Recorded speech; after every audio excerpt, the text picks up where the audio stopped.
روز 1 ایول سال 2022 در شهر نقوس مرکز ماموری جمهوری قرقلپوقستان یک منطقه مختار تابع ازبکستان به سبب طرح نو قانون اساسی ازبکستان برداشته شدن عباره‌های استقلالیت قرقلپوقستان و حقوق مردم قرقلپوقستان به جداشوی از ازبکستان توسط رفراندوم اعتراض‌های گسترده به عمل آمد.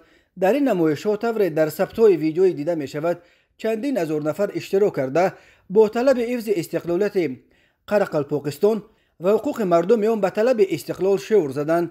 وزارت کارهای داخلی ازبکستان شام 1 ایول در اظهارات علیحده اعتراضها را نتیجه تفسیر نادرست اصلاحات قانون اساسی نامیده و گفت شهروندان علیحده ازدحام را به اعتراضها تعریف دادند. وزارت کارهای داخلی گفت به خاطر پیشگیری از پایمال کردن ترتیبات جمعیتی در حدود بازار دهقان نیروهای مقامات حفظ حقوق استفاده شد و در حال حاضر ترتیبات جمعیتی برقرار کرده شده به شهروندان در مورد غیر قابل قبول بودن قانون شکنی ها کارهای فرماندهی برده می شوند. روز 2 ایول پارلمان، حکومت و وزارت کارهای داخلی قرقلپوقستان در یک اظهارات مشترک گفت که تشکیل کنندگان بی ترتیبی های عمومی، آنهایی که به مقامات مقاومت فعالانه نشان دادند دستگیر شدند. بنا به اظهارات تشکیل کنندگان اعتراضهای نقوس می‌خواستند حکومت را در این منطقه مختار ازبکستان غصب کنند.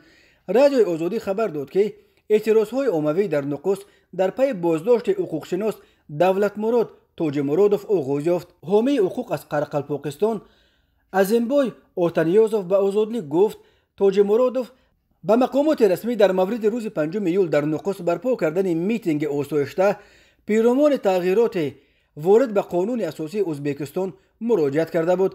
از 27 میلیون آزادلیک درباره محدود کردن دسترسی به اینترنت در نقوس در پی افزایش ناروزگی در بین ساکنان خبرها دریافت کرده است. مقامات ازبکستان تا کنون سبب از طرح نو قانون اساسی برداشتن عباره‌های درباره استقلال قرقلپوقستان و حقوق آن برای خروج از ایالت ازبکستان شرح ندادند. قرقلپوقستان تا سال 1936 همچون جمهوری مختار در هیئت روسیه بود و از سال 1936 همچون جمهوری مختار به هیئت ازبکستان داده شد. سال 1992 آن به جمهوری قرقلپوقستان تبدیل نام کرد.